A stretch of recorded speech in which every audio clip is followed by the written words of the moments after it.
पहला सौदा में आप सबका स्वागत है। भारतीय बाजारों के खुलने की तैयारी बता दूं आपको फटाफट किस तरह के संकेत है एशियाई बाजारों से भी और अमेरिका के बाजारों से भी। देखिए एशिया पर डालिए नजर। पहले तो एसजीएक्स निफ्टी 15 अंक ऊपर ट्रेड कर रहा है सिंगापुर में इस वक्त, और बाकी एशियाई बाजारों पर नजर डालिए। हरे निशान के साथ कारोबार होता हुआ दिखा है ज्यादातर बाजारों में। निक्केई देखिए 150 अंक ऊपर है, शंघाई फ्लैट है, हांगकांग में 55 अंकों की मजबूती। तो तीनों बड़े बाजार आपके सामने एक साथ आ गए इस वक्त। रुपए की चाल पर नजर रखिएगा। करेंसी मार्केट में किस तरह की शुरुआत होती है आज के सेशन में, बस अब से कुछ सेकंड्स में वहां पर शुरुआत होती है दिखेगी। डॉलर इंडेक्स 100 के नीचे 99.84 और 64 रुपए 56 पैसे। ये है करेंसी मार्केट का रुझान। कल ऑलमोस्ट फ्लैट 64-54 था, 64-56 बंद हुआ, 1-1.5-2 पैसा नीचे बंद हुआ है। तो ये रुझान था कल करेंसी मार्केट का। तो आज देखते हैं करेंसी मार्केट में किस तरह के संकेत शुरुआती कारोबार में आते हैं। पहले टिकाने की तैयारी में आपके लिए सेंसेक्स और निफ्टी पर अब से बचे हैं सिर्फ 20 सेकंड और देखते हैं आज 9150 इसके ऊपर शुरुआत होती है। नहीं, इसके ऊपर शुरुआत होने में थोड़ा मजबूती अच्छी दिखेगी।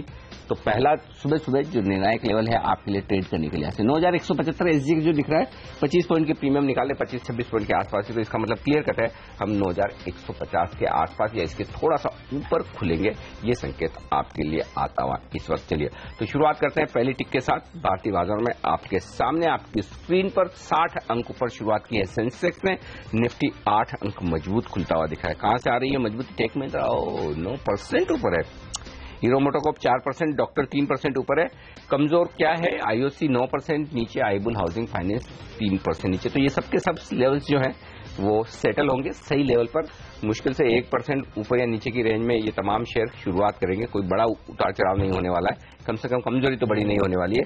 तो ये शुरुआत होगी। और करेंसी मार्केट ने शुरुआत की 8 पैसे की कमजोरी के साथ और रुपया धीमे धीमे फिर से 65 की तरफ सरकता हुआ नजर आ रहा है। तो 64 के लेवल से ऊपर मजबूत नहीं हुआ है और थोड़ी सी वीकनेस, बहुत ज्यादा नहीं है, हल्की सी वीकनेस है करेंसी मार्केट। बिल्कुल। और देखिए मिड कैप इंडेक्स में नजर होनी चाहिए, मिड कैप शेयरों पर नजर होनी चाहिए। आईटीडीसी प्री ओपनिंग सेशन में 20% अपर सर्किट पर खुलने की तैयारी कर रहा है, खुलते ही नया 52 वीक हाई भी लगाएगा।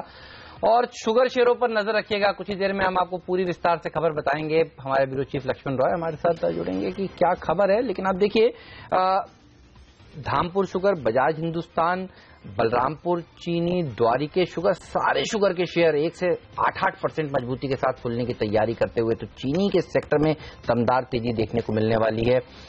छोटे मझौले शेयर आज साफ तौर पर अच्छा प्रदर्शन दिखाने वाले हैं, ये समझ में आ रहा है ना?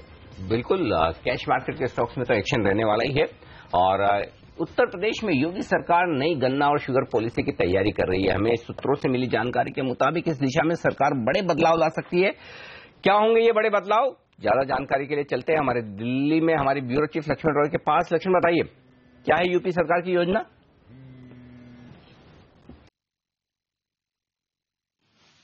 दरअसल मुख्यमंत्री योगी आदित्यनाथ ने संबंधित विभाग को निर्देश दिए हैं कि जल्द से जल्द गन्ना और शुगर पॉलिसी कैबिनेट के सामने लाया जाए। उस शुगर पॉलिसी को जल्द से जल्द मंजूरी दी जाए। इस शुगर पॉलिसी या फिर गन्ना पॉलिसी की 3 खास बातें होंगी। पहली खास बात या फिर क्या जो मकसद होगा वो ये है कि गन्ना किसान के साथ साथ जो चीनी मिल है उनके भी विकास की बात करें, उनके भी विकास को हम सुनिश्चित किया जाए। और इसके लिए सबसे ठोस फॉर्मूला ये सुझाया गया जिसको योगी आदित्यनाथ ने कहा कि इस पर अमल किया जाए, इसकी समीक्षा की जाए। वो ये कि गन्ना की कीमतों जो अभी को हम तय करते हैं उस मौजूदा फॉर्मूला को बदला जाए और महाराष्ट्र और कर्नाटक में कीमत तय करने का जो फॉर्मूला है उस फॉर्मूले की समीक्षा की जाए और देखा जाए कि उसको हम किस हद तक अपना सकते हैं। इसका सीधा सा मतलब यह है कि गन्ना पॉलिसी जो बनेगी उसमें सरकार जो है वो गन्ने की कीमत तय करने के मौजूदा फॉर्मूला को बदल देगी और महाराष्ट्र कर्नाटक के फॉर्मूले को अपना सकती है। इसका मतलब ये होगा कि अभी उत्तर प्रदेश में क्या होता है कि केंद्र सरकार जो एफआरपी तय करती है गन्ने की, जो उससे ज्यादा कीमत तय कर देती है अपने यहाँ गन्ने की, जिसको एसएपी कहते हैं।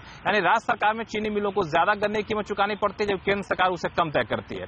जबकि महाराष्ट्र कर्नाटक में क्या होता है कि केंद्र सरकार जो तय करती है कमोबेश उसी फॉर्मूले को वहां अपनाया जाता है। लेकिन जैसे जैसे गन्ने से चीनी निकलने की मात्रा बढ़ती जाती है गन्ने का भुगतान ज्यादा किया जाता है। तो इससे किसानों को भी फायदा होता है और चीनी मिल मालिकों को भी फायदा होता है। इसी फॉर्मूले को लागू करने की मांग उत्तर प्रदेश के चीनी मिल लंबे समय से करते आ रहे थे और अब लगता है उनकी मांग पूरी होगी और गन्ना पॉलिसी में से रखा जाएगा। और तीसरी बात यह कही गई कि चीनी मिल को और बेहतर टेक्नोलॉजी अपनाने के लिए जो भी सरकार से मदद चाहिए होगा वो सरकार मदद मुहैया कराएगी। और 5 शहरों में रसड़ा, सांझापुर, पीलीभीत, पिपराइच और मुंडेरवा में नए चीनी मिल जल्द से जल्द शुरू किए जाए, इसके लिए भी सरकार कोशिश करेगी। और यह सब तब हुआ जब उत्तर प्रदेश के मुख्यमंत्री के साथ चीनी मिल मालिकों की काफी देर तक बैठक हुई। करीब 1 घंटे तक बैठक के बाद उत्तर प्रदेश के मुख्यमंत्री ने यह भरोसा दिलाया।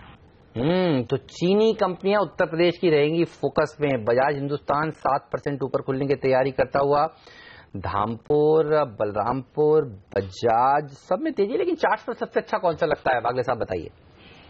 हेमंत, मैं उसी के साथ जाना चाहूंगा जो मैंने कॉल दिया है, Bajaj Hindustan, in terms of momentum. वैसे बाकी भी सारे अच्छे हैं। फ्रंट लाइन में मैं बलरामपुर चीनी के साथ जाना चाहूंगा। फ्रंट लाइन में बलरामपुर चीनी और बजाज हिंदुस्तान।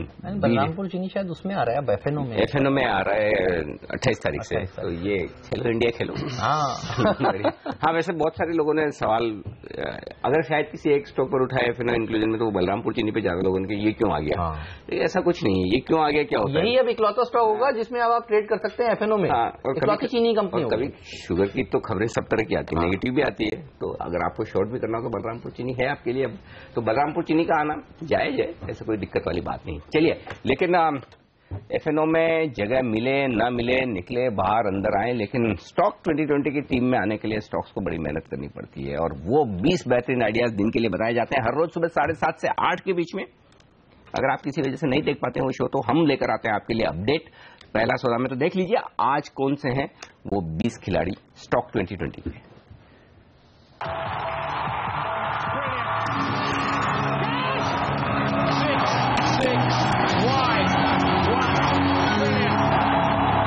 मेरी पूरी टीम पर नजर डालिए, बल्लेबाजों से भरी हुई है। एग्रो शेयरों के ऊपर सेलेक्टर्स काफी बुलिश हैं। रैलिस के अगले हफ्ते मंगलवार को नतीजे आने वाले हैं, उससे पहले तेजी देखने को मिल सकती है। चीनी कंपनियां अच्छा प्रदर्शन दिखाएंगी तो प्राज को भी फायदा मिलेगा, तो सेंटीमेंट के लिहाज से इसको भी टीम में शामिल किया है।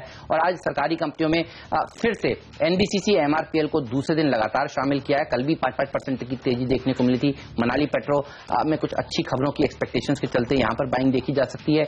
आईटीडीसी में अच्छी तेजी देखने को मिलेगी क्योंकि सरकार ने फॉर्मूला तैयार कर लिया है। राज्य सरकारों को होटल्स सौंपे जाएंगे, उन्हें बेचे जाएंगे। आईटीआई एमटीएल में भी आज इसलिए तेजी देखने को मिलेगी क्योंकि ये पूरा का पूरा पैक फोकस में रहने वाला है। द्वारिकेश शुगर और बजाज हिंदुस्तान जैसी कंपनियां जबरदस्त प्रदर्शन दिखा सकती हैं। और आज उत्तर प्रदेश की चीनी मिलें जो हैं वो सबसे अच्छा प्रदर्शन दिखाने वाला एक सेक्टर हो सकता है, इस पर नजर रखिएगा। खरीदारी पर ज्यादातर फोकस है, लेकिन 2 शेयर यहाँ पे शॉर्ट वाले भी हैं, मैक्स फाइनेंशियल्स और डालमिया भारत। दोनों में ही जो बड़े निवेशक हैं निकल रहे हैं, तो इस वजह से यहाँ पे बिकवाली हो सकती है। लेकिन रेडियो खैतान में एक बड़े इन्वेस्टर ने चेक इन किया है, 4-5-7 लाख शेयर खरीदे, उसमें तेजी रहेगी। नैल्को जबरदस्त सक्सेस ओएफएस को मिली तो उसका पॉजिटिव इंपैक्ट देखने को मिलेगा। पेट्रोनेट एनर्जी मेरे सिलेक्टर्स का बिल्कुल फेवरेट है और मेरा भी फेवरेट है क्योंकि मैं इस सेक्टर को ट्रैक करता हूं। जैसे स्टॉक को रडार पर रखना चाहिए। माइंड ट्री नतीजे उम्मीद से बेहतर दिए, इसलिए यहाँ पर खरीदारी होगी। और चीनी शेयर त्रिवेणी इंजीनियरिंग, धामपुर, बलरामपुर चीनी आज के हीरो रह सकते हैं। पूरा सेक्टर ऑफ द डे हो सकता है क्योंकि यहाँ पे बहुत बड़ी खबर उत्तर प्रदेश की तरफ से आ रही है, तो उसमें खरीदारी की सलाह सिलेक्टर्स यहाँ पे दे रहे हैं। तो ये हैं वो स्टॉक्स जो दमदार प्रदर्शन आज के दिन दिखा सकते हैं। आईटीडीसी 8% ऊपर खुलता हुआ और चीनी के शेयरों में तेजी है। रेडिको खैतान ये है वो स्टॉक जिसमें बेहतरीन तेजी देखने को मिली है। देखिए कल मधु केला जी की धर्मपत्नी ने के नाम आया है, ब्लॉक डील में उनका नाम सामने आया है और अब इस स्टॉक में भी दमदार तेजी देखने को मिलेगी। बिल्कुल 100% में भी शामिल आज बनता है। तो और कल हम वही बात कर रहे थे कि आखिरी सौदा में जब शो कर रहे थे तो जो एक्शन प्राइस और वॉल्यूम के लिहाज से दिखा, तो मैंने वागले साहब को तभी सवाल पूछा था खरीदना चाहिए, तो वागले साहब बोले कि एक्शन शुरू हुआ है। शुरू तो हुआ है, अब कितना लंबा चलेगा। कल ट्रेलर था, आज पिक्चर है। हम पहले तो आप ही टारगेट्स बता दें फिर सर कितने हैं। 140 के मैंने कल बात की थी, इसको मैं मेंटेन करता हूँ 140, 145। और अगर लंबी मूव की अगर शुरुआत करे और अगर ये 300 तक जाना है तो मैं तभी सलाह दूंगा जब अनिल जी स्टार्ट करेंगे। ये नहीं होगा। अच्छा तो फिर वो 300 भी नहीं होगा। नहीं, वो नहीं होने वाला है। और अनिल जी नहीं। अच्छा, उसके बगैर भी स्टॉक चल सकते हैं, ऐसा नहीं है। देखिए अनिल जी ने कहा कि मैं चिकन विकन से भी दूर रहता हूँ, तो वेंकीस चल रहा है, ऐसा नहीं है। 5% कंजम्पशन स्टोरी है ना। कंजम्पशन स्टोरी में क्या है, आप हेमंत के साथ कोरिलेट बिल्कुल। जब हेमंत ने बुलेट करी तो आयशर का स्टॉक कैसे चला, आप हेमंत को कहिए, हेमंत को कहिए। आप वो चैनल चेक की बात, चैनल चेक तो प्रकाश जी बताएंगे ना। क्या कौन से मैजिक मोमेंट्स, क्या 8 PM क्या है, रेडिको खैतान की। हाँ, इनकी ब्रांड्स कौन सी। 8 PM विस्की सेगमेंट में बहुत बड़ा नाम है और magic moments is new introduction जो बहुत बढ़िया चल गया। आप CSD VSD में देखिए, वहां तक पहुंच उनकी हो चुकी है। इट्स ए गुड प्राइसिंग, बहुत बढ़िया है इनका सर। प्रीमियम है बट अफोर्डेबल है। अफोर्डेबल प्रीमियम तो अफोर्डेबल ही चल रहा है सर आज हर जगह, तो उसमें होगा तो नहीं। आई थिंक लिकर का वो फार्मा जैसा है सर, माहौल थोड़ा सा वीक हुआ तो भाव टूट गए, फिर जब सुधरता है तो लोग लेट हो जाते हैं। तो इसमें भी ऐसे ही होगा। अब 500 मीटर की और ये जो लिमिटेशन आ रही है उससे मतलब कैसे इम्पैक्ट होगा मुझे समझ है। स्पेशली प्रीमियम ब्रांड तो ऐसे भी आप जहां से भी ऑर्डर करके ले सकते हो, दूर से कहीं से ले लेते हैं। तो ऐसा तो है नहीं। बॉम्बे में एक चेन है सारी जो आपको डिलीवर करती है घर पे, ऑनलाइन सेल्स है उसके। So I think it's a little bit of an overdone reaction, but ठीक बात है। चलिए तो इस शेयर पर रखी नजर, दमदार तेजी देखने को मिलेगी आगे भी। मुझे याद आता है इस कंपनी में जब पिछली बार तेजी बनी थी तो इस खबर के दम पे बनी थी कि जापान की एक कंपनी इसमें हिस्सेदारी खरीदेगी, और उस समय क्या रनअप देखा गया था इस स्टॉक में। और अब देखिए ये पेनोडो रिकॉर्ड की बातें शायद चल रही है, ऐसा कुछ कोई कंपनी है ना जापानीज, मेरे ख्याल से उसकी बातें चल रही थी। लेकिन आसाई का नाम भी है, बहुत सारी जापानीज कंपनी का उस समय नाम आया था। तो एक बात तो तय है कि प्रमोटर्स कुछ डील करने के लिए तैयार हैं। मुझे याद है तब ड्यू डिलिजेंस भी हुआ था, सब कुछ हुआ था, बस डील नहीं हो पाई थी। तो अब उम्मीद करें बड़े एचएनआई इन्वेस्टर्स अगर खरीदारी कर रहे हैं तो किसी खबर के एंटीसिपेशन में शायद वो कर रहे होंगे, तो ये स्टॉक तो एक्शन में रहेगा। बिल्कुल। आज देखिए 7% की बढ़िया मजबूती हो चुकी है, और यहां से भी और बड़े तो आश्चर्य की बात नहीं होगी। तो काफी बेहतरीन एक्शन इस काउंटर पर होने वाला है। मैक्स फाइनेंस ये एक और स्टॉक है जहां पर एक्शन हो सकता है। राकेश, इसके चार्ट देखिए, 607 रुपए में फ्लोर प्राइस आई है। आज सुबह खुलते खुलते ही शायद इसमें बड़ा एक्शन होता हुआ दिखे, ब्लॉक डील्स होती हुई दिखे। मैं जानना ही चाहता हूं कुछ चार्ट्स पर टेक्निकली कौन से लेवल अच्छे हैं जहां पर खरीदारी करनी चाहिए अगर ब्लॉक डील हो जाए उसके बाद। देखिए अनिल जी, चार्ट्स पे अगर आप देखें तो 620, 625 एक मेजर सपोर्ट है, और टेक्निकली आप मुझसे पूछें इस न्यूज को हटा के तो लगता नहीं है कि इसके नीचे स्टॉक जाएगा। अगर कोई भी गिरावट आती है 620 के अराउंड, 620, 625 के अराउंड, तो मुझे लगता है वो अच्छे स्तर हैं स्टॉक में एंट्री लेने के लिए। राकेश जी, ये जो चीनी कंपनियां हैं उसमें आपको सबसे अच्छा शेयर कौन सा लगता है? यूपी की चीनी कंपनियां, नाम एक बार बताता हूं, बजाज, बलरामपुर, धामपुर, द्वारिकेश, त्रिवेणी इंजीनियरिंग नाम जरूर है लेकिन है ये दरअसल चीनी की कंपनी। आपको सबसे बेस्ट कौन सा प्ले लगता है? देखिए हेमंत जी, बेस्ट प्ले तो इसमें बलरामपुर चीनी और त्रिवेणी इंजीनियरिंग दोनों काफी अच्छे लगते हैं, और दोनों को कल की क्लोजिंग प्राइस के अराउंड अगर मिलते हैं तो अच्छी खरीदारी है। बट जिस तरीके से एक न्यूज है, गैप अप ओपनिंग अगर होती है 5%, 6% ऊपर, तब रिस्क काफी बढ़ जाता है। अगर इमीडिएटली शॉर्ट टर्म व्यू है तो मेरा ऐसा मानना है हेमंत जी, अगर इमीडिएटली अगर शॉर्ट टर्म व्यू है, कल की क्लोजिंग के आसपास स्टॉक मिलते हैं तो ठीक है, थोड़ा सा ऊपर मिलते हैं 1-1.5% तो भी ठीक है। पर ज्यादा गैप अप ओपनिंग होती है तो यूपी की शुगर कंपनी से हटके थोड़ा बाहर देखना चाहिए, और एक शुगर से रिलेटेड स्टॉक एआईडी पैरी काफी अच्छा लगता है, जहां मुझे लगता है 319, 325 के प्राइजेस देखने को मिल सकते हैं। तो अगर वहां पे गैप अप ओपनिंग होती है तो एआईडी पैरी पर फोकस करना चाहिए। ओके, तो एआईडी पैरी एक और स्टॉक है जहां पर आप नजर बनाकर रखें आज के सेशन में। और इस बीच प्री ओपनिंग सेशन जो सेटल हुआ है, Tata Power, Tata Steel, Tech Mahindra, ये 3 स्टॉक हैं जो बड़ी मजबूती के साथ कारोबार करते हुए दिख रहे हैं आज प्री ओपनिंग सेशन में। आईओसी 1% मजबूत है, एक भी स्टॉक ऐसा नहीं जो कोई कमजोरी के साथ दिख रहा हो ज्यादा। तो थोड़ी थोड़ी खरीदारी आती दिख रही है मेटल शेयरों में। और इसी पर विश्वेश से एक राय ली जाए। विश्वेश, मेटल शेयरों में क्या कोई रिकवरी के संकेत, खरीदारी करें या फिर इस उछाल में फिर से शॉर्ट बनाएंगे आप?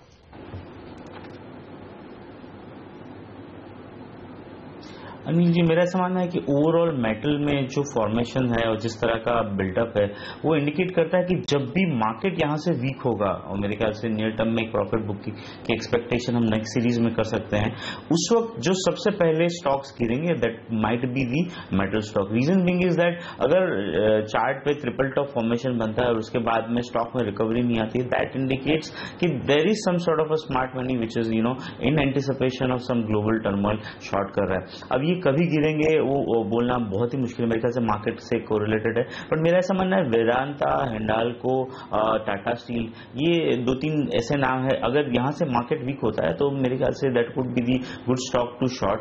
फिलहाल जस्ट बिकॉज मार्केट का मोमेंटम बना हुआ है, स्टॉक को शॉर्ट की सलाह नहीं दूंगा। चलिए, तो ये रहा मेटल कंपनियों पर। एक बार आपको बता दूं कौन कौन सी कंपनियों पर आपको नजर रखनी चाहिए। बाजार तो क्या बढ़िया ओपनिंग की तैयारी कर रहा है, 150 अंक ऊपर सेंसेक्स खुलने की तैयारी कर रहा है। देखिए एसजीएक्स निफ्टी इतना मजबूती के संकेत नहीं दे रहा था, लेकिन निफ्टी 42 अंक ऊपर खुलने के संकेत दे रहा है। मिड कैप इंडेक्स आज फिर हीरो रहने वाले हैं, और आज जो हीरो रहेगा सेक्टर वो फिर बैंकिंग सेक्टर रह सकता है। कल जरूर थोड़ा ठंडा प्रदर्शन दिखाया था yes bank, ICICI bank, axis bank ने, और उसके चलते बैंक निफ्टी लाल निशान में बंद हुआ था। लेकिन आज देखिए बैंक निफ्टी की बेहतरीन शुरुआत होने वाली है, तो नजर रखिएगा। फिर येस बैंक पर जो कल सबसे ज्यादा गिरा था, आज शायद उछाल के साथ कारोबार हो सकता है यहां पर। और छोटे मझौले शेयरों में आईटीडीसी में सीएनबीसी आवास की एक्सक्लूसिव खबर का असर देखने को मिलेगा, और 8-9% की बढ़त के साथ खुलकर ये नया 52 हफ्ते का उच्चतम स्तर छूने वाला है। 600 रुपए का टारगेट है वागले साहब का आने वाले दिनों के लिए। और चीनी की कंपनियां जबरदस्त प्रदर्शन दिखाने वाली है। रेडी को खैतान भी 7% मजबूती के साथ, बिल्कुल इतना तो बनता है डेफिनेटली, और अच्छी मजबूती के साथ यहाँ पर शुरुआत होती हुई दिख रही है। आईटीडीसी 8% ऊपर है, रेडिको 7% ऊपर, जय भारत मारुति कल की सर्किट के बाद फिर से 5% ऊपर है, बलरामपुर चीनी में 3% की मजबूती है। तो बेहतरीन खरीदारी इन तमाम शेयरों में इस वक्त आपके लिए होती हुई आपको नजर आएगी। तो पूरी तरह से पॉजिटिव शुरुआत, 150 अंक, सुपर, बहुत ही बढ़िया कहा जाएगा। शिवम ऑटोटेक जो प्रकाश दीवान जी ने कहा था, वो भी 5% ऊपर खुलने की तैयारी कर रहा है, तो मिड कैप के ही दिन है। बिल्कुल, तो शिवम ऑटोटेक मिड कैप 50 का स्टॉक है, और ये बेहद दमदार शुरुआत करने के संकेत यहाँ से आते दिख रहे हैं। मैक्स फाइनेंशियल में भी कमजोरी ज्यादा नहीं है, 607 रुपए की जो प्राइस है उसके सामने आप देखिए 631 का दाम आपको नजर आएगा इस वक्त। चलिए शुरुआत करते हैं आज की पारी की भारतीय बाजारों में, और आपके सामने आती हुई ये तमाम प्राइसेस पहली टिक पर सेंसेक्स और निफ्टी पर, और आप देख सकते हैं किस तरह से 9150 के बेहद ऊपर बेहद मजबूत शुरुआत खुल चुके हैं बाजार। 150 अंक ऊपर शुरुआत की है सेंसेक्स ने, 100 अंक ऊपर शुरुआत की है सेंसेक्स ने, निफ्टी 35 अंक मजबूत खुलता हुआ दिख रहा है, और अब 120 अंकों की मजबूती आपको नजर आएगी सेंसेक्स में। और सबसे पहले नजर रखिए मैक्स फाइनेंशियल पर, जहां पर डील्स होने का सिलसिला शुरू हुआ है। 625.40 मैक्स फाइनेंशियल, यहां पर 1.5 लाख शेयरों का अभी तक कारोबार हुआ है, तो और भी डील्स आनी बाकी है, लेकिन जो पहली डील आई वो मैंने आपको बता दी है 625.40 पर। आइए पहले उससे पहले निफ्टी पे स्टॉक बता दूं। भारतीय इंफ्राटेल 2.5% मजबूत, टॉप गेनर टाटा स्टील 1% ऊपर, टेक महिंद्रा 1.5% ऊपर, औरोबिंदो फार्मा यहां पर मजबूती है, टाटा पावर, रिलायंस देखिए 1% मजबूत खुलता हुआ दिख रहा है, यहां से मजबूती आ रही है। आईओसी का ड्रीम रन जारी है, अभी भी सिर्फ 3 स्टॉक कमजोर हैं लाल निशान में, सन, सिप्ला, एसीसी, अदरवाइज सारे के सारे स्टॉक मजबूती के साथ कारोबार करते हुए दिख रहे हैं। काम हो गया है पूरी तरह से मैक्स फाइनेंशियल में। 615 रुपए में हुई है 4 करोड़ 87 लाख शेयरों की डील, और 621 में हुई है 81 लाख शेयरों की डील, तो 3 और 1 4 5% के आसपास की हिस्सेदारी मैक्स में। फ्लोर प्राइस से काफी ऊपर जो आप कह रहे थे, बहुत ही बेहतरीन हुई है, तो 607 में हुई नहीं है। अब इससे पहले कि 620, राकेश आपसे फटाफट पूछ लूं, आपने किस लेवल पर बोला था खरीदारी करनी चाहिए टेक्निकली? टेक्निकली अनिल जी मुझे लगता है 620, 625 के लेवल अच्छे स्तर हैं खरीदने के लिए, और मुझे नहीं लगता है स्टॉक इन स्तरों को तोड़ के इसके नीचे जाएगा। तो जहां खुला वहां खरीदिए, अच्छी तेजी देखने को मिलेगी, और ये ब्लॉक डील का हैंगओवर अब खत्म हो चुका है। अब यहां पर बढ़त के साथ कारोबार होने की शुरुआत हो चुकी है। देखिए 7% डिस्काउंट बोला था कंपनी ने, 607 का फ्लोर प्राइस दिया था, और उसके ऊपर डील हुई, और अब ये बढ़ने के लिए तैयार होता हुआ। आईटीडीसी पर नजर रखिएगा, अब 12% की मजबूती दिखा रहा है, सर्किट लगने की तैयारी करता हुआ ये स्टॉक। और हम आपसे कह रहे थे कि सीएनबीसी आवाज की बड़ी एक्सक्लूसिव खबर का असर यहां देखने को मिलेगा। और वागले साहब आपसे कहा था 600 का टारगेट देखिए आज भी हासिल हो सकता है। देखिए 590 तो ये शेयर हो चुका है, 592 अब ये शेयर पहुंचता हुआ, जबरदस्त तेजी यहां पर देखने को मिल रही है। बलरामपुर चीनी, अच्छा बजाज हिंदुस्तान, हमारे एक्सपर्ट्स कह रहे थे खरीदारी करिए, वागले साहब का ये पिक था, 10% ऊपर ट्रेड करता हुआ। धामपुर शुगर 5% ऊपर, चीनी शेयरों में तेजी देखने को मिल रही है। जय भारत मारुति जो कल 20% का अपर सर्किट लगा रहा था, अच्छे नतीजों के दम पर वो आज भी 5% की तेजी के साथ कारोबार करता हुआ दिख रहा है। त्रिवेणी इंजीनियरिंग जैसे स्टॉक्स भी मजबूती के साथ ट्रेड करते हुए, तो उत्तर प्रदेश की चीनी मिलें जबरदस्त प्रदर्शन आज के दिन दिखा रही हैं। इसके अलावा आप देखिए एनबीसीसी में अच्छी तेजी देखने को मिल रही है, तो सरकारी कंपनियां क्या जबरदस्त प्रदर्शन दिखा रही हैं, और जय भारत अब 16% ऊपर हो चुका है। तो आज का स्टार परफॉर्मर तो यही है, कैश का पूरा वो स्पेस है जहां पर बड़ा एक्शन होता दिख रहा है। रेडी को खैतान अब 8% मजबूत। अच्छा इसका साइड इफेक्ट देखिए, पिंकन स्प्रिट्स ये भी 7% मजबूत है, तो पूरा लिकर स्पेस एक बार सामने रखें। इन तमाम शेयरों में अच्छी खरीदारी इस वक्त होती हुई दिख रही है, तो बेहतरीन खरीदारी का माहौल। मधु केला जी की पत्नी ने जो खरीदारी करी है कल, जिसके सामने आई है बात, उसके बाद देखिए ये पूरा का पूरा स्पेस एक्टिव होता हुआ नजर आ रहा है।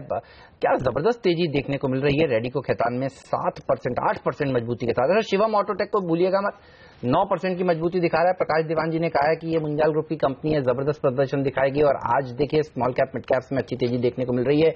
ये शेयर भी अब डबल डिजिट परसेंटेज गेंस में देने की तैयारी करता हुआ 8.5-9% की बढ़त यहां पर देखने को मिल रही है। और मेरी नजरें तो आईटीडीसी से नहीं हट रही हैं, 17% ऊपर। सरकार 2 साल से सोच रही थी कैसे भी निवेश करें, फॉर्मूला सामने आ चुका है। फॉर्मूला आ गया, उम्मीद करें कि ये अब इंप्लीमेंट होता हुआ दिखेगा अगले 2 से 3 महीनों में, जैसा हमारी एक्सक्लूसिव खबर बता रही है। तो इसके चलते कल की एक्शन और आज आगे बढ़ती दिख रही, बेहतरीन खरीदारी। और ये तमाम खबरें आपको मिलती है सबसे पहले सीएनबीसी आवाज पर। कल 2:30 बजे भी हमने बताया था कि देखिए ये एक्शन होने वाला है। आज फिर देखिए जो खबर आई आपके सामने। तो कल अगर आपने इस पर एक्शन किया तो, और आज सुबह भी किया, तो अच्छा मुनाफा। सही बात है। अच्छा सर, शिवम ऑटोटेक बताइए, ये भी सर्किट लगा देगा क्या? क्योंकि दीवान साहब जब कोई शेयर बताते हैं तो उसमें क्या जबरदस्त तेजी देखने को मिलती है। 11% भाग गया अब ये शेयर उनके बताने के बाद, 5% ऊपर खुला। जिन्होंने खरीदा वो 5% के रिटर्न पर तो बैठे हैं, क्या और भाग सकता है? हेमंत, एक्चुअली ब्रेक के दौरान मैं उनसे बात कर रहा था कि मुझे लगता है ये स्टॉक यहाँ से डबल हो सकता है, डबल या ट्रिपल हो सकता है। बट उसमें ऑब्वियसली 1-2 दिन की बात नहीं होगी, कुछ महीनों का अगर व्यू लेते हैं, 6 से 12 महीनों का, तो ये ऐसा वाला स्टॉक है। और मुझे लगता है ये 100 के ऊपर जाएगा। वो सेंचुरी मारने के करीब है। बहुत बढ़िया। आपका टारगेट कितना बताया? सर मेरा टारगेट तो एक्चुअली 20% अपसाइड का 55 रुपए। आज क्या होगा वो तो? इसमें एक क्वार्टर 16% तो हो गया है सर। हाँ, सो थोड़ा गलत हुए हम उस बात में हम लोग, बट तो टारगेट बढ़ाना चाहेंगे आप? इसमें एक ही चीज बोलना चाहूंगा जो मैं संदीप से वाकिफ इस चीज से सहमत हूं कि इसके क्वार्टरली रिजल्ट्स में जब टर्न अराउंड दिखेगा ना, तब इस पे ध्यान लोगों का बहुत अच्छा खासा आएगा। और given the share holding pattern और स्ट्रक्चर, तो ये तो मल्टी बैगर जिसको हम कहते हैं लॉन्ग टर्म बेसिस पे कुछ बनता है जो, तो वो ऐसी उसकी शुरुआत होती है। बट इसमें लोग अगर अभी आंकड़े देखेंगे, बोले अभी तो कुछ नहीं दिख रहा, हम क्यों लें, तो काफी लोग सिर्फ ट्रेडिंग के पर्सपेक्टिव से आज लेके निकल भी जाएंगे और वो गलती हो जाएगी। जो लोग सुनते हैं अमल नहीं करते, वो मिस वाली फीलिंग आती है। और जो लोग लेते हैं, जैसे आपने कहा 5% में खुल लिया, बोला है तो आज चलेगा, इस उम्मीद में लिया, अच्छा स्टॉक है इसलिए नहीं लिया, होल्ड करना चाहिए, आज बोला है इसलिए चलेगा, ये अच्छा इसलिए बोला है, वो भूल जाते हैं। ओके, तो वो जब 5% में लेके आदमी 11% में सोचता है कि अब मैंने प्रॉफिट बुक इंट्राडे पे कर लूंगा, तो वो लालच आज लग गया है सर। अब तो आज की लालच के लिए आप लॉन्ग टर्म बेसिस का जो है वो लॉन्ग टर्म में ये शेयर रखना चाहिए होल्ड। अगर 100% रिटर्न आपको साल में मिल रहा है या 1.5 साल में मिल रहा है, तो ये आज के 5% से खुश होने में मतलब ठीक बात मेरे हिसाब से। अच्छा चलिए, एक स्टॉक जो बड़े एक्शन के लिए तैयार होता हुआ दिख रहा है, डालमिया भारत। इस स्टॉक के चार्ट देखिए वागले साहब, और स्टॉक में वॉल्यूम के लिहाज से बहुत जबरदस्त एक्शन हुआ है। देखिए 2045, 2050 और 2056 में 3 बड़े ट्रेड हुए हैं और लगभग 4% के आसपास की हिस्सेदारी बदली है। 2 करोड़ तो नहीं, 28 लाख, 1.5 लाख, यानी कि 30 लाख शेयरों से ज्यादा का कारोबार हुआ है। बीएससी पर ये स्टॉक लेकर आई है और ये सिर्फ ब्लॉक डील करने के लिए स्टॉक नीचे आया था और उसके बाद जो तेजी से भागा है। देखिए 37 लाख शेयरों का कारोबार यहाँ पर डालमिया भारत में हो चुका है और ब्लॉक डील्स के बाद जबरदस्त। अच्छा, ये अभी एफएनओ का स्टॉक भी हो गया है, बड़ा वॉल्यूम होता हुआ दिखा है। तो अब ये कैश मार्केट के स्टॉक्स में यही हो रहा है, मिड कैप स्टॉक्स में यही हो रहा है, जहां किसी को बड़े अच्छे ना इसका इंटरेस्ट। एग्जैक्टली, मेरे ख्याल से आप सही कह ओके। प्रकाश जी कुछ इसमें रोशनी डालना चाहते हैं? मैं नाम नहीं लेना चाहता हूँ एचएनआई का, लेकिन इसमें जो तेजी देखने को मिल रही है, बहुत बड़े एचएनआई इसमें बहुत बुलिश रहे हैं। नहीं, तो मतलब वो रहा है उसमें जो बेनिफिट है इस कंपनी का, जो बिजनेस मॉडल है वो इतना यूनिक माना जाता है। तो जैसे सेंचुरी टेक्सटाइल था, ये रादर है मतलब, तो आज वो नाम टेक्सटाइल है, उसके बाद भी उसमें क्या क्या चीजें जो वैल्यू अनलॉकिंग की आ जाती है, तो इसके एसेट्स और बिजनेस मॉडल को अगर कोई इंटरप्रेट करे तो आपने सेंचुरी टेक्सटाइल का नाम लिया है, कल से 2 बार अनिल फेसबुक लाइव में इसका नाम ले चुके हैं। सेंचुरी टेक्सटाइल क्या आज भी दौड़ लगाने के लिए तैयार है? आज का मेरे लिए बोलना मुश्किल है, लेकिन स्टॉक में जबरदस्त मोमेंटम है। मुझे लगता है ये स्टॉक 1200, 1250 हो जाएगा।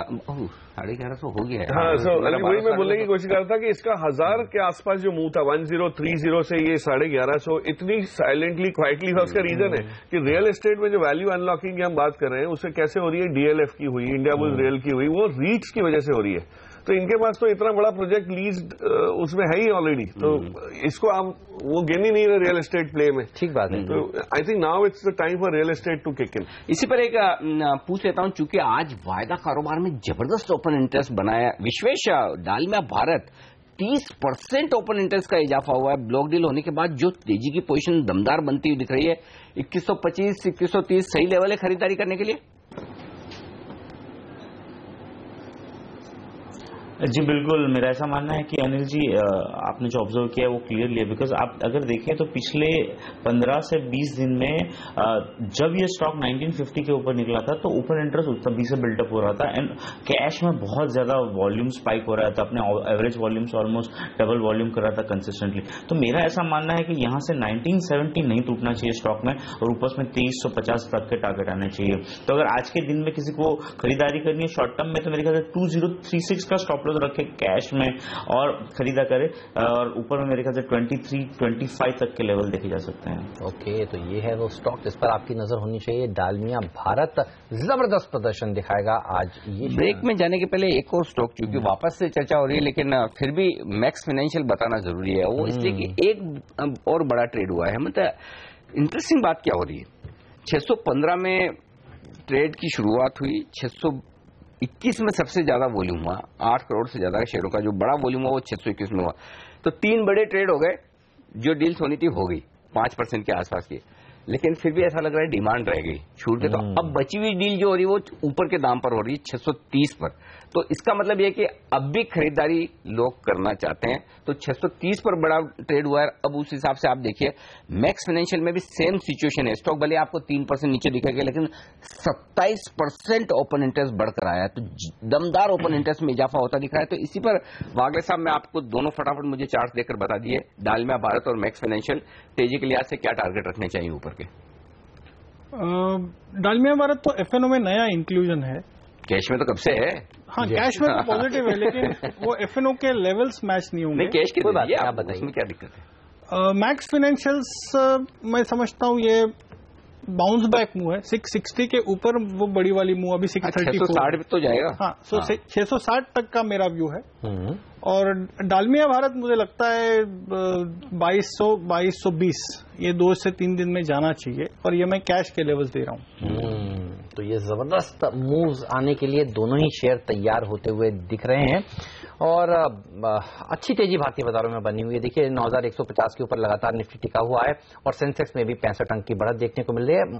बहुत बेहतरीन है एडवांस डिक्लाइन रेशियो, एक गिरने वाले शेयर के सामने 4 बढ़ने वाले शेयर। मिड कैप इंडेक्स 0.5% ऊपर, बैंक निफ्टी भी आज स्टेबल है, तो अच्छी तेजी बनी हुई है। हमारे सारे मेहमान हमारे साथ बने रहेंगे, संदीप वागले साहब, प्रकाश दीवान जी, विश्वेश चौहान जी और राकेश बंसल जी भी हमारे साथ बने रहेंगे। लेंगे एक छोटा सा ब्रेक और ब्रेक के बाद देश के जाने माने एक्सपर्ट उज्जैन मुखर्जी जी भी हमारे साथ जुड़ेंगे और उनसे जानेंगे कि मार्केट पर उनका व्यू क्या है, कौन से थीम्स यहां से अच्छा प्रदर्शन दिखा सकते हैं, और बाजार पर बात करेंगे उनके साथ ब्रेक के उस पार।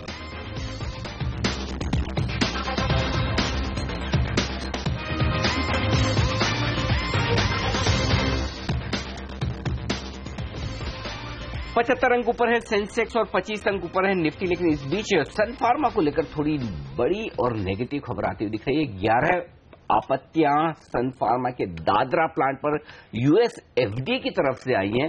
जो इंस्पेक्शन हुआ था, आपको याद है अभी हाल ही में इंस्पेक्शन हुआ था और हमने कवर भी किया था कि सन फार्मा पर वहां पर इंस्पेक्शन हुआ, लेकिन इंस्पेक्शन के बाद अब जो डिटेल्स आ रही है वो थोड़ी सी नेगेटिव है और ये देखना पड़ेगा दवाओं के बैच की सही तरीके से जांच नहीं की गई है। ये एक बड़ी आपत्ति आती दिखी है सन फार्मा को लेकर। और ये आपत्तियों की बात पिछले शुक्रवार को भी सीएनबीसी आवाज ने बताई थी कि ये 11 आपत्तियां आ सकती हैं और अब देखना है कि ये आपत्तियां का नेचर क्या है। दरअसल तो एक तो आपने बताया नेचर सामने आया कि दवा के बैचेस को सही से देखा भाला नहीं है, लेकिन और कुछ प्रोसीजर्स का इन्होंने सही से पालन नहीं किया है। ये सब आपत्तियां मेरे ख्याल में अब वो आपत्तियों का नेचर सामने आता हुआ दिख रहा है। 11 आपत्तियां ये तो हमें पिछले हफ्ते हमने सीएनबीसी आवाज में बताया। और लैब रिकॉर्ड ये हैं अधूरे पाए गए हैं, लेकिन उसमें दिक्कत नहीं, छेड़छाड़ की गई है क्या, डेटा इंटीग्रिटी वाला अगर मामला होगा तो दिक्कत वो देखने वाली बात है। जो शब्द हम यूज कर रहे हैं कि डेटा के साथ छेड़छाड़, अगर वो होगी तो वो गंभीर है। अदरवाइज रिकॉर्ड शायद पेश नहीं किए, थोड़ा कम सीरियस मामला है। चलिए इस पर हम विस्तार से बातचीत करेंगे, लेकिन हमारे साथ इस वक्त कार्यक्रम में शामिल हो रहे हैं देश के जाने माने दिग्गज बाजार के एक्सपर्ट उदयन मुखर्जी साहब। सर गुड मॉर्निंग, स्वागत है आपका CNBC आवाज पर। सबसे पहले बाजार पर राय लूं उससे पहले फार्मा सेक्टर पर ही पूछना चाहता हूं। इस वक्त की खबर भी आ रही है सन फार्मा को लेकर, बार बार दिग्गज कंपनियों से लेकर छोटी कंपनियों पर USFDA की तरफ से कुछ न कुछ ऑब्जर्वेशन, इंस्पेक्शन ये सब आते दिख रहे हैं। लोगों का कॉन्फिडेंस ही है सर, क्योंकि इस सेक्टर को सब लोग पहले सेफ मानते थे कि यहां कभी नुकसान नहीं होने वाला है। क्या किया जाए फार्मा शेयरों को लेकर?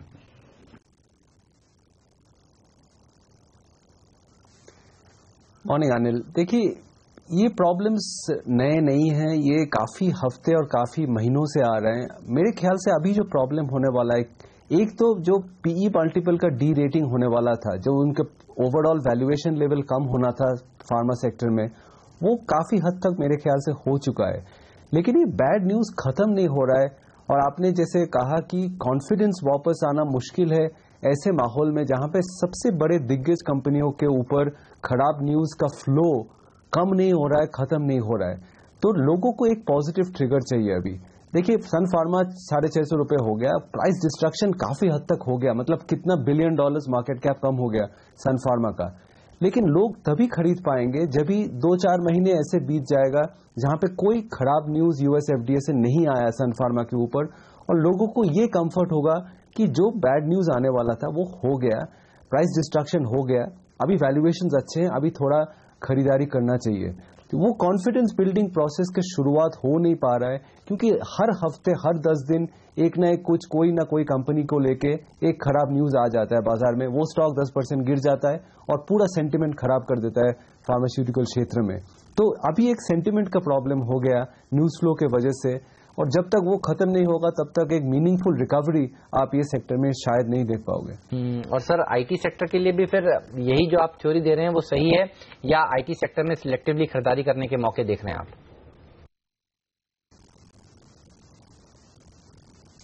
देखिए IT सेक्टर में दूसरा प्रॉब्लम है, फार्मास्यूटिकल क्षेत्र में एक न्यूज फ्लो का प्रॉब्लम है USFDA related. Fundamental business model टूटा नहीं हुआ है, फार्मास्यूटिकल काफी अच्छे कंपनीज है उसमें। IT सेक्टर में ग्रोथ नहीं है। आप कोई भी कंपनी देख लो, अभी आप TCS का कंपनी रिजल्ट आया, हम बोल रहे थे उतना खराब नहीं है, जब ग्रोथ है 1%। TCS जैसे कंपनी जब 1% ग्रोथ लेके सेटिस्फाइड होते हैं इन्वेस्टर्स की, अच्छा उतना खराब नहीं आया, तब आपको ये सोचना चाहिए कि IT सेक्टर में ग्रोथ तो गया। इस साल FY18 जो अभी चल रहा है, मेरे ख्याल से इस साल में ऐसा हो सकता है कि इन्फोसिस जैसे कंपनी 0 ग्रोथ दिखाए, कोई ग्रोथ नहीं अर्निंग्स पर शेयर। जो FY17 में था शायद FY18 में उतना ही आएगा, ₹1 भी ज्यादा अर्निंग्स पर शेयर ना बढ़े। TCS जैसे कंपनी में शायद 4-5% EPS ग्रोथ हो FY18 में।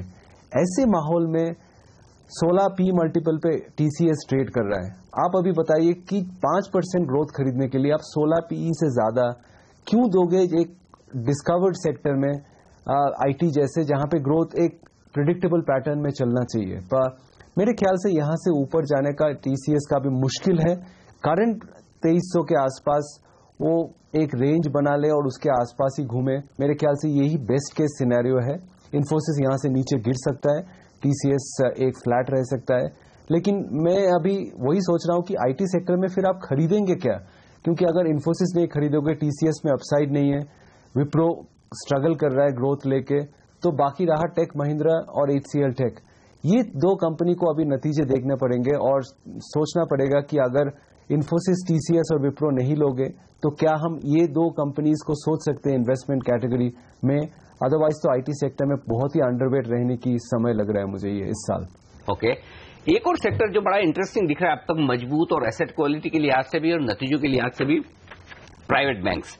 यस बैंक को देखने के बाद क्या कुछ कॉन्फिडेंस थोड़ा कम करना चाहिए, या फिर खाली एक आध अकाउंट की समस्या है और RBI ने नियम जो थोड़े टाइट किए हैं उसके चलते ऐसा हुआ है? तो यस बैंक, इंडसइंड, आज फिर HDFC बैंक के भी नतीजे हैं, कैसे देंगे प्राइवेट सेक्टर बैंक्स को सर?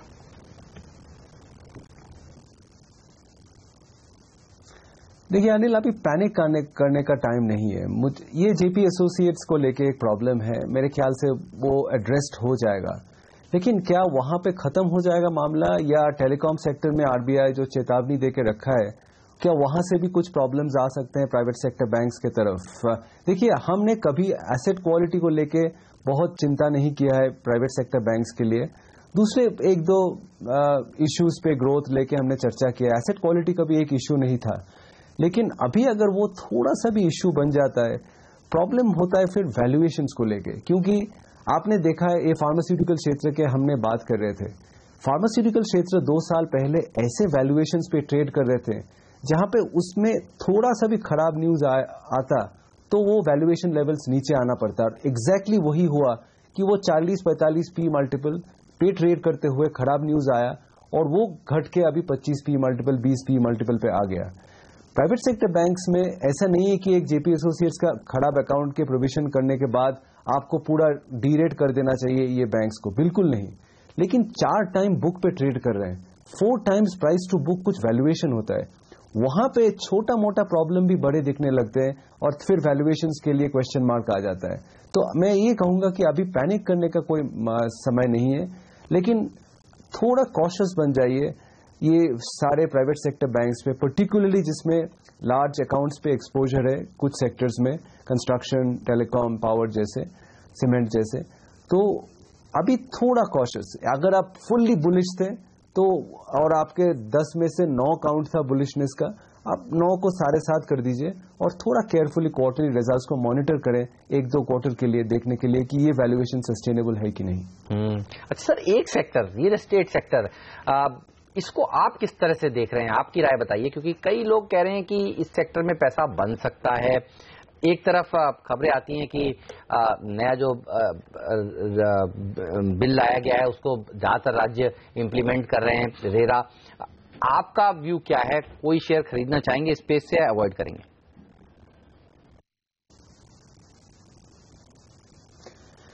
देखिए, रियल एस्टेट में एक बहुत बड़ा मंदी, बेयर मार्केट जो बोलते हैं, बहुत सालों से चल रहा है, पर रियल एस्टेट में भी चल रहा है, रियल एस्टेट शेयर्स में भी चल रहा है। मेरे ख्याल से वो बेयर मार्केट शायद अभी खत्म होने का टाइम हो गया, और खत्म हो भी गया होगा, पता नहीं। अभी पहले रश में ही एक 40-50% का रैली हो चुका है काफी रियल एस्टेट स्टॉक में।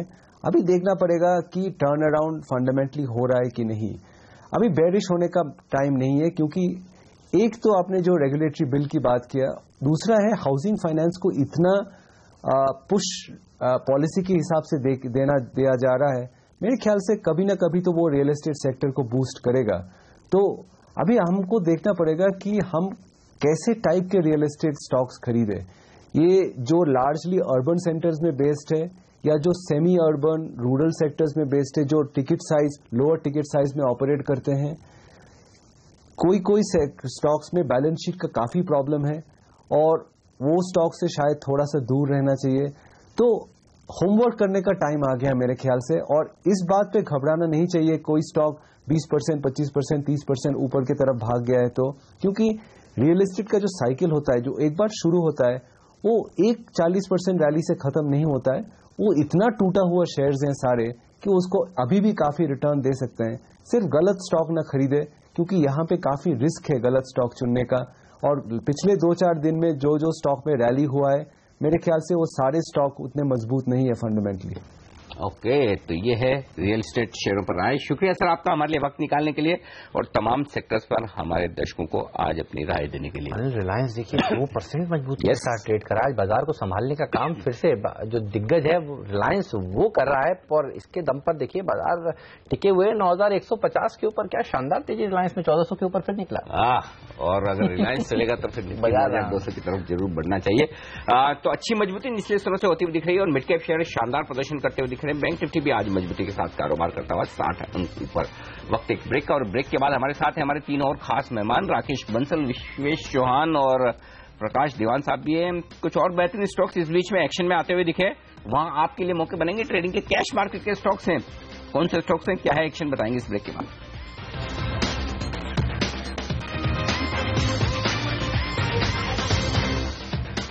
छोटे शेयर बड़े उछाल दिखा रहे हैं। देखिए शिवम ऑटोटेक का 18-19% ऊपर। सीएनबीसी आवाज पर आपको बाजार खुलने से पहले प्रकाश दीवान जी ने बताया था। आईटीडीसी 14% ऊपर, नया 52 वीक हाई। सीएनबीसी आवाज पर स्टॉक 2020 का mister dependable stock Bajaj Hindustan, Balrampur चीनी।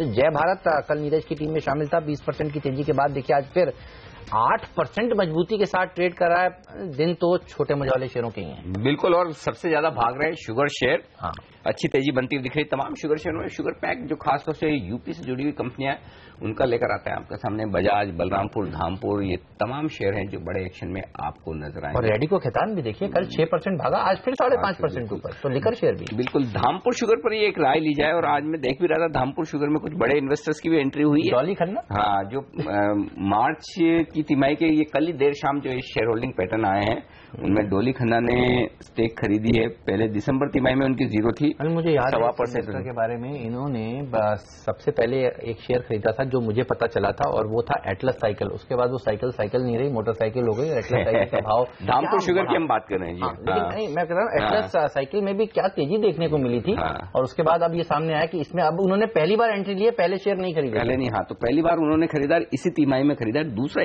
AK गोयल एक और बड़े इन्वेस्टर हैं, वो तो कंपनी के मालिक हैं दरअसल। अच्छा, नहीं, ये दूसरे इन्वेस्टर है। अच्छा, ये इन्वेस्टर है, ये जो काफी शुगर कंपनी इनका स्टेक था पहले, तिरुमला पहले था, इन्होंने बढ़ाया है। इन्होंने बढ़ाया है। इन्होंने लगभग, मैं बताऊं हेमंत, पहले इनके पास 6% के आसपास था और इन्होंने 8% के आसपास गया, लेकिन 2% मुझे लगा तो ये प्रमोटर तो नहीं। नहीं, अनिल कुमार गोयल, GOEL वाले इनके नाम में जो स्पेलिंग है। तो बहुत सारी रिसर्च करी हुई है। तो आप राकेश चार्ट देखकर तैयार रखें, तब तक मैं आपसे एक राय लेता हूँ। शुगर कंपनी, शुगर कंपनी में धामपुर पे खरीदने के लिए सबसे बेस्ट है सर। 3 कंपनी से हमेशा मैं नाम लेता था, इनफैक्ट बंद कर दिया लेना कि वो थोड़ा सा रिपीटेटिव साउंड होने लगा था। एक था बलरामपुर जी, दूसरे धामपुर, और तीसरा था आपका त्रिवेणी। अब इनमें अपसाइड जब देखिए, हम जिस लेवल से अपने बात करें, बलरामपुर उस टाइम कोई 102, 104 हुआ करता था, और ये रनअप के बाद की बात है जो लास्ट जो आया था। अब ये शुगर प्राइस आज जो यूपी में जो अनाउंसमेंट आया, मैं उसमें बहुत पॉजिटिव इसलिए नहीं वो कर रहा हूं कि पॉजिटिव कितना आता है वो फार्मर्स के लिए आता है, मिल्स के लिए आता है, ये थोड़ा सा अभी कंफ्यूजन रहेगा। शुगर आगे चल के लंबा साइकिल जो शुगर का है वो अब शुरू हुआ है। पहले तेजी का हाँ। क्योंकि शुगर एज ए कमोडिटी का देख रहे थे, जो ग्लोबली आपके वो दे रहे हैं। और हम जैसे जैसे नजदीक जाएंगे, फिर ये हमने देखा मानसून आता है तो फिर शुगर का एक वो रहता है। क्रशिंग सीजन में इस बार जो कैपेसिटीज जो यूटिलाइज हो रही हैं वो पहले कभी नहीं हुई। और पूरा साल इस मार्च के बाद की जब नंबर्स आएंगे अनिल जी, आपको दिखेगा कि इंटरेस्ट कॉस्ट का जो बर्डन है वो इतना गजब का घटा है इस साल लोगों का, क्योंकि लोगों ने रीपेमेंट डेट की जो इतने सालों से जो नहीं की थी वो भरपाई की है। तो वो लेवरेज, ऑपरेटिंग लेवरेज तो अब शुरू होगा मेरे ख्याल से। So I think we should give sugar at least another year और 2। I am very positive upside. लेकिन अब धामपुर, बलरामपुर में इतनी आपको नहीं मिलेगी, बट छोटे स्टॉक्स हैं जो शुगर के, शुगर में बहुत बड़ी लिस्ट है, लंबे स्टॉक, तो उसमें थोड़ा ध्यान देने लायक है। बिल्कुल, एक बार चार्ट्स पर पूछ लिया जाए। राकेश जी बताइए कितना भाग सकता है ये शेयर? अगर आप धामपुर शुगर की बात कर रहे हैं तो नई खरीदारी तो बिल्कुल नहीं करनी चाहिए। 2004-5 का जो हाई था वो लगभग 263-265 के अराउंड है, और वहां पर एक अच्छी सप्लाई देखने को मिल सकती है। और स्टॉक नीचे से काफी ओवरहीटेड है, किसी ने नीचे स्तरों पे लिया है, तो मेरा ऐसा मानना है 260-263 के अराउंड मुनाफे को बांधना चाहिए। और जिस तरीके से टेक्निकल सेटअप है, मुझे नहीं लगता है कि स्टॉक 260-265 का जो एक मेजर रेजिस्टेंस है उसे जल्दी में तोड़ के उसके ऊपर निकलेगा। गिरावट पे खरीदारी करें, ऊपरी स्तरों पे मुनाफे को बांधना चाहिए। बस गिरावट आए तो फिर खरीदारी करें, ये राय है बस। लेकिन मार्केट में मिड कैप्स में गिरावट देखने को मिल नहीं रही है। मैं कल 2-3 लोगों से बात कर रहा था, जय भारत मारुति खरीद लेना चाहिए। लोग कह रहे हैं कि बहुत भाग गया है, गिर जाए तो खरीदें। आज फिर 10%, 8% ऊपर है 20% की तेजी के बाद। अच्छा, ये बताइए इसमें भी क्या वही है, नीचे आए तो खरीदेंगे, अभी नहीं खरीदेंगे राकेश जी? क्योंकि इस स्टॉक ने भी 100 रुपए के लेवल से 600 रुपए का लेवल कितनी जल्दी हासिल किया, अगर थोड़ा लंबा चार्ट देखेंगे तो समझ में आएगा। जय भारत मारुति, इस पर क्या कॉल है आपका? देखिए हेमंत जी को आज जिस तरीके से स्टॉक में एक बड़ा अपमूव देखने को मिला है, कोई near by technical stop loss नहीं है, और ट्रेडिंग के नजरिए से अगर बाय करना चाहते हैं तो टेक्निकली कोई ऐसा पैटर्न नहीं है जो सजेस्ट करे कि इन स्तरों पर जय भारत मारुति में एंट्री की जाए। अगर कैश के स्टॉक्स में ही एंट्री करनी है तो एक स्टॉक है हेमंत जी, गायत्री प्रोजेक्ट, जिसने 153, 154 के बैरियर को तोड़ के एक नई टेरिटरी में एंटर करा है, और शॉर्ट टर्म में 185, 190 के लेवल्स गायत्री प्रोजेक्ट्स में देखने को मिल सकते हैं। कैश स्टॉक्स में गायत्री प्रोजेक्ट्स पे नजर रखनी चाहिए। शिपिंग कंपनीज मैं आपको राकेश एक मिनट रोकूंगा यहाँ नजर इस वक्त डालमिया भारत पर रखनी चाहिए, क्योंकि वहां पर कुछ और बड़े ट्रेड्स होते हुए दिख रहे हैं। डालमिया भारत में 2060 2065 की रेंज में और ट्रेड होते हुए दिख रहे हैं। तो पहले सुबह सुबह कुछ ट्रेड हुए 2044, 2050, 2055 में, अब फिर से ट्रेड होते हुए दिख रहे हैं। तो डालमिया भारत में बड़ी स्टेक बदलने का सिलसिला चल रहा है। एक तो 2.5% इक्विटी बदली है 21,33,000। तो ये एक स्टॉक है जो वॉल्यूम के लिहाज से अब भी एक्शन में बना हुआ है, इस पर नजर रखिए। एक और नजर रखिए स्टॉक है फर्स्ट सोर्स लिमिटेड। ये स्टॉक 1% मजबूत है। कल ये भी जो शेयर होल्डिंग पैटर्न एक्सचेंज पर फाइल हुआ उसमें 15 लाख शेयर जुड़े हैं राकेश झुंझुनवाला के पोर्टफोलियो में, यानी कि पिछली तिमाही में राकेश जी ने इस शेयर में, और तो काफी समय से इस पर उन्होंने खरीदा हुआ है। और ये वो कंपनी है जो आईसीआईसीआई बैंक ने बेच दी सीईएससी को, 13-14 रुपए में बेची थी। बदल गया, क्या बदल गया। इस कंपनी का बिजनेस मॉडल ये आईटी है, लेकिन सिर्फ हेल्थ केयर फोकस है। मैंने रिकमेंड की थी, उसके बाद ये 56 गई थी, वापस नीचे 39 पे आई, और अब इसमें वापस एक बिल्डअप जो दिख रहा है फंडामेंटल्स के तौर पे बोल रहा हूँ, टेक्निकल मुझे पता नहीं है, एक्यूमुलेशन कैंडिडेट है। लॉन्ग टर्म बेसिस पे ही इसको रखने लायक चीज है, क्योंकि बहुत बड़ी वैल्यू अनलॉकिंग होती है। 15 लाख शेयर, पहले 2,35,00,000 शेयर थे राकेश जी के पास में, और इस तिमाही में 15 लाख शेयर उन्होंने और ऐड किया। ये मेरे रडार पे इसलिए आया क्योंकि मैं 3 दिनों से कलकत्ता इलेक्ट्रिसिटी सीएससी का एक्शन पकड़ के मैं सुबह से कह रहा था कि देखिए सीएससी में, और मई के महीने में सीएससी में रिस्ट्रक्चरिंग होने वाली है, और इस रिस्ट्रक्चरिंग में एक पार्ट फर्स्ट सोर्स का भी है। तो इस लिहाज से बड़ा एक्शन होता हुआ दिख रहा है। तो पहले एक बार फर्स्ट सोर्स के चार्ट पर राय राकेश से, हाँ इसलिए आप कुछ ऐड करना चाहते हैं। यही कह रहा था, ये जो एग्जैक्टली जो आपने बात बताई है कि रिस्ट्रक्चरिंग होगी तो इसके बारे न्यारे होने वाले हैं। एक काम करते हैं, विश्वेश जी से पूछते हैं, चार्ट तो वो भी देखते हैं। तो विश्वेश जी, फर्स्ट सोर्स के चार्ट्स आपको कैसे लगते हैं बताइए, क्योंकि इस शेयर ने भी लॉन्ग टर्म में तो लोगों को बहुत पैसा बना कर दिया है जब से ग्रुप बदली हुआ।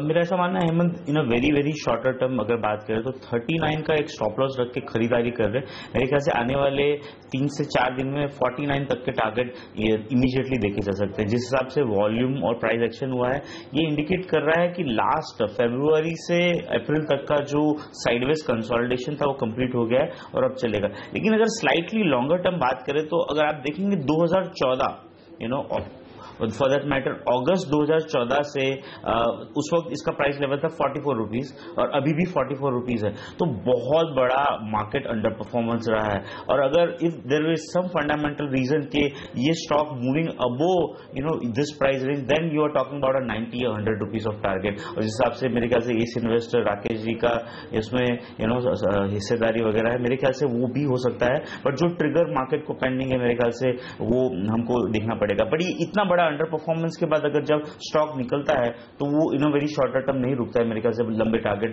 आप एक्सपेक्ट कर सकते हैं। इन शॉर्टर टर्म जैसे मैंने बताया 39 का स्टॉप लॉस रख के आप 49 तक के टारगेट के लिए खेलिए। जब ये रेंज टूटेगी तो अपसाइड में 90 रुपीज तक के टारगेट भी बन रहे हैं। वाओ, तो 90 तक के लेवल्स देखने को मिल सकते हैं। फर्स्ट सोर्स में हम लोगों से लोग जनरली फेसबुक लाइव पर पूछते रहते हैं फर्स्ट सोर्स में क्या होगा। बहुत लोगों के पास ज्यादा सवाल आते हैं। बहुत पेशेंस टेस्ट किया है और अब देखिए ये शेयर निकलने की तैयारी करता है। 6-6.5% ऊपर, जब अनिल ने बताया था तब 3-3.5% ही ऊपर था, और अब आप देखिए दिन के उच्चतम स्तर पर ये शेयर भागता हुआ विश्वेश जी ने मोहर लगाई तो दौड़ लगाना इसने शुरू किया। डालमिया भारत तो अनिल आप सुबह से कह रहे हैं, अब आप देखिए ये शेयर भी अच्छी तेजी दिखा रहे हैं 2.5% मजबूती के साथ। ब्लॉक डील्स भी बढ़ी हुई है। विश्वेश, जिन्होंने खरीद लिया है उनको कौन से लेवल्स का इंतजार करना चाहिए, जिन्होंने नहीं लिया है वो क्या करें बताइए।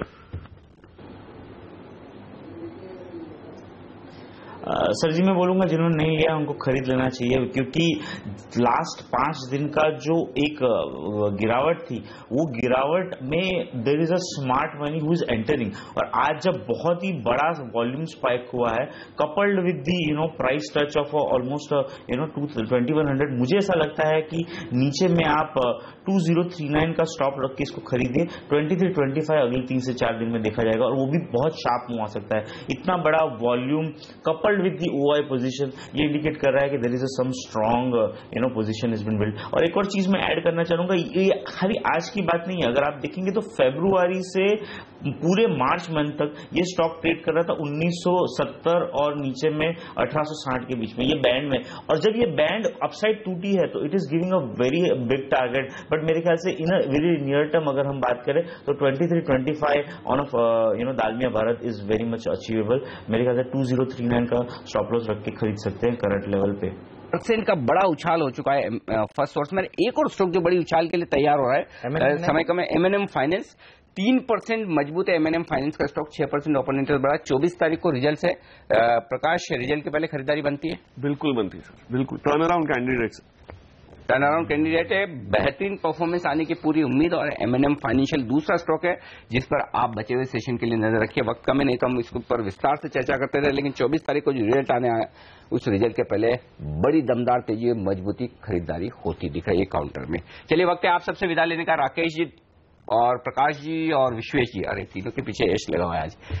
आप तीनों का बहुत बहुत शुक्रिया हमारे लिए वक्त निकालने के लिए और हमारे दर्शकों की आज मदद करने के लिए।